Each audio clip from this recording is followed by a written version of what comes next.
దశాబ్దాలుగా జిల్లా రాజకీయాల్లో చక్రం తిప్పిన కుటుంబం అయింది. మారిన పరిస్థితుల్లో పూలమ్మిన చోటే కట్టెలమ్ముకోవాల్సిన పరిస్థితి ఎదుర్కొంటున్నారు. ఒకప్పుడు జిల్లా రాజకీయాలను శాసించిన ఆ నాయకుడు ఇప్పుడు కొత్త పార్టీలో పట్టు పెంచుకోవడానికి తెగ ఆరాటపడిపోతున్నారు. కొత్త ఎత్తులతో ముందుకు వెళ్లాలని అనుకుంటే సీన్ రివర్స్ అయి అస్త్రాలన్నీ మిస్ఫైర్ అయిపోతున్నాయి. ఇంతకీ ఎవరా దిగ్గజ నేత? ఆయన పరిస్థితి ఎందుకలా మారిపోయింది? నెల్లూరు జిల్లా రాజకీయాల్లో ఆనం కుటుంబానిది చెరగని ముద్ర. గత 8 దశాబ్దాలుగా ఆనం కుటుంబం జిల్లాలో కీలకంగా ఉన్నారు. ఆనం కుటుంబంలో రెండవ తరానికి చెందిన ఆనం బ్రదర్స్, రామనారాయణ రెడ్డి, వివేకానంద రెడ్డిలు కాంగ్రెస్ పార్టీలో అన్నీ తామే అన్నట్లు వ్యవహరించారు. అయితే రాష్ట్ర విభజన వీరి పాలిట శాపంగా మారింది. గత ఎన్నికల్లో కాంగ్రెస్ నుంచే రామనారాయణ రెడ్డి పోటీ చేసి ఓటమి పాలయ్యారు. ఆనం బ్రదర్స్ ఆ తర్వాత తమ రాజకీయ భవిష్యత్తు కోసం టీడీపీలో చేరారు. అక్కడ ఆశించిన ప్రాధాన్యత దక్కడం లేదని ఫీలవుతూనే అదే పార్టీలో అయిష్టంగా కొంతకాలం కొనసాగారు. ఆనం వివేక మరణానంతరం రామనారాయణ రెడ్డి వైసీపీలో చేరారు.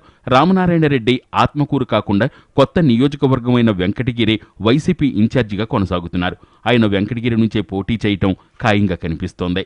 ఒకప్పుడు రాష్ట్రస్థాయి నేతగా మొత్తం జిల్లా రాజకీయాలను శాసించిన ఆనం ప్రస్తుతం ఒక్క నియోజకవర్గానికే పరిమితమయ్యే పరిస్థితి. సర్వేపల్లిలో కొన్ని మండలాల్లో ఆనంకి పలుకుబడి ఉండడంతో సర్వేపల్లి ఎమ్మెల్యే కాకాణి గోవర్ధన్ రెడ్డి ఆనంతో సఖ్యతగా ఉంటున్నారు. ఆనం కుటుంబం నెల్లూరు నగరంలో దశాబ్దాల పాటు రాజ్యమేలింది. అయితే ప్రస్తుతం వారు నెల్లూరు సిటీ వైపు కన్నెత్తి చూసే పరిస్థితి లేదు. పైగా వైసీపీలో మేకపాటి కుటుంబం, రాజ్యసభ సభ్యుడు వేమిరెడ్డి ప్రతాప్ కుమార్ రెడ్డి వంటి నేతలకే అధిక ప్రాధాన్యత లభిస్తోంది. దాంతో తాను కూడా తిరిగి జిల్లా రాజకీయాల్లో మెయిన్ రోల్లోకి రావాలంటే పార్టీలో పట్టు బిగించాలని చూస్తున్నారు ఆనం.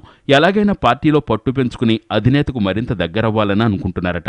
ఎలాగైనా జిల్లా రాజకీయాల్లో ముఖ్య భూమిక పోషించి పూర్వ వైభవం సాధించడానికి ఆనం రామనారాయణ రెడ్డి అన్ని శక్తులు ఒడ్డుతున్నట్లు కనిపిస్తున్నారు. మోడీ గుంటూరు వచ్చినప్పుడు ప్రధాని హోదాలో వచ్చిన మోడీకి చంద్రబాబు కనీస మర్యాద ఇవ్వలేదని, మంత్రులు కూడా వెళ్లి స్వాగతం చెప్పలేదని ఆనం ఇంట్లో ప్రెస్ మీట్ స్టేట్మెంట్ ఇచ్చారు. అలా చంద్రబాబుని ఇరకాటంలో పెట్టి అధిష్టానం వద్ద మార్కులు కొట్టేయాలని భావించారు. ప్రధాని మోడీ అనుకూలంగా మాట్లాడుతూ రామనారాయణ ఇచ్చిన స్టేట్మెంట్ కాస్త వైసీపీకి సెల్ఫ్ గోల్గా మారింది. రాష్ట్రానికి అన్యాయం చేసిన మోడీకి మద్దతుగా ఆనం లాంటి సీనియర్ మాట్లాడారంటే వైసీపీ బీజేపీ మ్యాచ్ ఫిక్సింగ్ అయిన విషయం స్పష్టమవుతోందని టీడీపీ కౌంటర్ ఇవ్వడం వైసీపీని డిఫెన్స్లోకి నెట్టినట్లయింది. ఇది చాలదన్నట్లు ఆనం ప్రయోగించిన మరో అస్త్రం కూడా మిస్ఫైర్ అయ్యింది.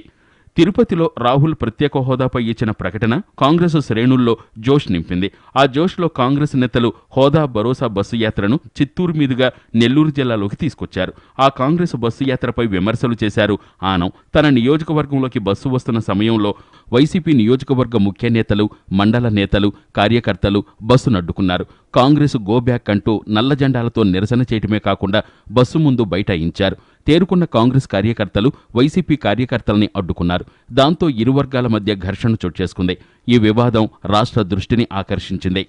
ఆనం తన ప్లాన్ సక్సెస్ అయిందని అనుకుంటున్న సమయంలోనే వైసీపీకి పోలీసులు జలక్కిచ్చారు. సదరు ఆందోళనలో కొందరు కార్యకర్తలు రెచ్చిపోయి పోలీసుల మీద కూడా తిరగబడ్డారు. ఇదే అదునుగా భావించిన టీడీపీ నేతలు నిరసనలో పాల్గొన్న ముఖ్య నేతలతో సహా 50 మందిపై 4 సెక్షన్లలో నాన్ బెయిలబుల్ కేసులు పెట్టారు. దీంతో వారంతా పోలీసులకు దొరకకుండా అజ్ఞాతంలోకి వెళ్లాల్సి వచ్చింది. ఆ ఎఫెక్టుతో ఎన్నికలు దగ్గరపడిన తరుణంలో పోలీసులను చెడ్డ చేసుకోవడం ఏంటని కొందరు నేతలు ఆనంపై ఆగ్రహం వ్యక్తం చేస్తున్నారు. అయితే కేసులు పెట్టినా భయపడవద్దని, 2 నెలల్లో మనందరికీ మంచి రోజులు వస్తాయని ఆనం ధైర్యం ఇస్తున్నారట. ఇదంతా చూస్తూ పార్టీలో పట్టు పెంచుకోవాలంటే పార్టీ కార్యకర్తల మీద కేసులు పెట్టేస్తారా అని యాంటీ ఆనం బ్యాచ్ రొసరొసలాడుతున్నారు. ఆనం మాత్రం తన ప్లాన్ సక్సెస్ అయిందని, కేసులు పెట్టిన టీడీపీపై మరింత పోరాటం చేసే అవకాశం తమ కార్యకర్తలకే దక్కిందని ఇతర నేతలకు చెప్పుకుంటున్నారట. మరి ఆనం వారి లెక్కలేంటో గాని ఆయన స్ట్రాటజీలపై సింహపురి వైసీపీలో పెద్ద చర్చ జరుగుతోంది ఇప్పుడు.